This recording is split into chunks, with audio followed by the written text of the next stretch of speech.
अस्सलाम वालेकुम। ये जो फ़िक्रा आप देख रहे हैं दुआ कैसे मांगे, ये अभी अधूरा है, इसे मुकम्मल करें। दुआ कैसे मांगे कि वो कबूल हो जाए, इस पे हम डिस्कस करेंगे। हर बंदे की ज़रूरत है, हर बंदा चाहता है कि उसे कोई ऐसा तरीक़ा मिल जाए कि उसकी दुआ कबूल हो जाए। तो सबसे पहले मैं आपको बताता चलूँ कि दुआ की कबूलियत के 4 पॉइंट्स हैं, उसके क्राइटेरिया की 4 शराइत हैं। अगर आप उन चारों शराइत पर पूरा उतरेंगे तो मुझे यकीन है कि आपकी दुआएं ज़रूर कबूल होंगी। उन चारों में से 2 पॉइंट्स तो ऐसे हैं कि जो आपको दुआ मांगने से पहले पूरे करने हैं, और 2 ऐसे हैं जो दुआ मांगते वक्त पूरे करने हैं। पहले वाले पॉइंट्स क्या हैं कि दुआ मांगने से पहले कोशिश करें कि रिज़्क़ हलाल खाएं। अगर आपके जिस्म में रिज़्क़ हलाल नहीं है तो फिर इस बात की तवक्को ना करें कि आपकी दुआएं कबूल होंगी। ये इसका पहला क्राइटेरिया है। इसके बाद दूसरा क्राइटेरिया है कि कोशिश करें ज़िंदगी में किसी के साथ ज़्यादती ना करें। ये आपका पूरी ज़िंदगी का क्राइटेरिया है। कोशिश करें कि आपका हर फ़ेल, आपकी हर बात, हर लफ्ज़ ऐसा हो कि उसमें किसी के साथ ज़्यादती ना हो, क्योंकि जब आप किसी से ज़्यादती करेंगे तो फिर आप कैसे तवक्को रखेंगे कि आपकी दुआएं कबूल हों। ये 2 वो बातें हैं जो आपने दुआ मांगने से पहले इनका ख्याल रखना है। अब अगले जो 2 पॉइंट्स हैं, बल्कि उससे पहले मैं इस चीज़ को थोड़ा सा मॉडिफाई कर दूं। हम इंसान हैं, शऊरी या लाशऊरी तौर पर इनमें कमी बेशी हो सकती है, तो इसका एक मुतबादिल भी है। वो मुतबादिल, मैंने एक दुआ पढ़ी, हज़रत अली की वो दुआ थी।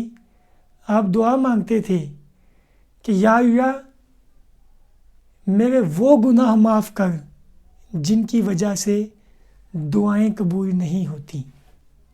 जब भी आप दुआ मांगें कोशिश करें कि इस क्राइटेरिया पर भी पूरा उतरें। फिर भी हम इंसान हैं, गलतियां हो जाती हैं, तो सबसे पहले दुआ में ये मांगें कि या अल्लाह मेरे वो गुनाह माफ़ करना जिनकी वजह से दुआएं कबूल नहीं होती। उसके बाद तीसरा पॉइंट है कि आप देखें कि जो आप अल्लाह से दुआ कर रहे हैं वो दरख्वास्त हो, हुक्म नहीं। दरख्वास्त कैसे? जैसे एक मखलूक अपने खालिक से करती है, ममलूक अपने मालिक से करती है, गुलाम अपने आका से करता है। उसमें हुक्म का अंसर नहीं होना चाहिए, न लहजा न अल्फाज। तो यानी मुकम्मल आजिज़ी के साथ, अपनी लाचारी और बेबसी के साथ दुआ मांगे। अब जो आखिरी पॉइंट है वो इसमें सबसे अहम है। इस सबसे अहम पॉइंट को अभी जो मैं बताने जा रहा हूँ वो मैं आपको समझाना चाहता हूँ। इसमें यही सबसे अहम है। उस पॉइंट को समझने के लिए पहले आप एक बात समझें कि जब हम कोई भी काम करते हैं, हमारे जहन में जैसे अल्लाह ताला ने इंसान को आज़ाद पैदा किया, उसके आगे अच्छा और बुरा दोनों रास्ते रख दिए, वो उसमें आज़ाद है। इसी तरह इंसान के अंदर खैर और शर दोनों मादे मौजूद हैं। नेकी की तरफ भी जो उसके अंदर नूर अल्लाह ने रखा वो उसे नेकी की तरफ खींचता है, और जो उसमें शर का अंसर रखा وہ اسے برائی کی جانب کھینچتا ہے۔ تو جب بھی ہم کوئی کام کرتے ہیں ہمیشہ اس کے دو پہلو ہمارے سامنے ہوتے ہیں۔ مثال کے طور پر اگر ہمیں کچھ پیسوں کی ضرورت ہے یا ہمیں کسی کی مدد چاہیے، ہم اپنے دوست کے پاس جاتے ہیں اور اس سے مدد طلب کرتے ہیں، تب ہمارے ذہن میں کیا آپشن ہوتا ہے؟ ایک آپشن ہوتا ہے وہ مدد کرے گا، دوسرا آپشن ہوتا ہے کہ وہ نہیں کرے گا۔ اب آپ نے یہ کرنا ہے کہ آپ نہیں والے آپشن کو ذہن سے نکال دیں۔ آپ اپنے ذہن میں جو چیز ہم چاہ رہے ہیں اس کے متبادل کو کبھی نہ آنے دیں۔ یہ بات سمجھ آ گئی؟ تو اس کے ساتھ جب آپ اس کے متبادل آپشن کو، اس کے نیگیٹو آپشن کو ذہن سے ختم کر دیں، صرف پازیٹیو کو ذہن میں رکھیں اور اللہ سے دعا مانگیں۔ اب بات آگے بڑھے گی۔ جب آپ یہاں تک بات سمجھ چکے ہیں، اب آپ نے کیا کرنا ہے؟ دماغ اور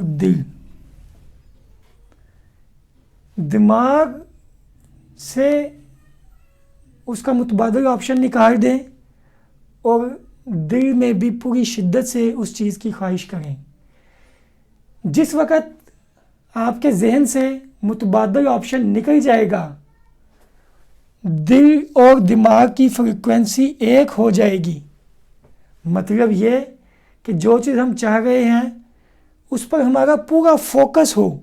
فوکس کا مطلب یہ ہے کہ اس کا متبادل آپشن ذہن سے ختم ہو جائے، جیسے ابھی میں نے مثال دی، اور اس کے ساتھ دل میں پوری خواہش ہو۔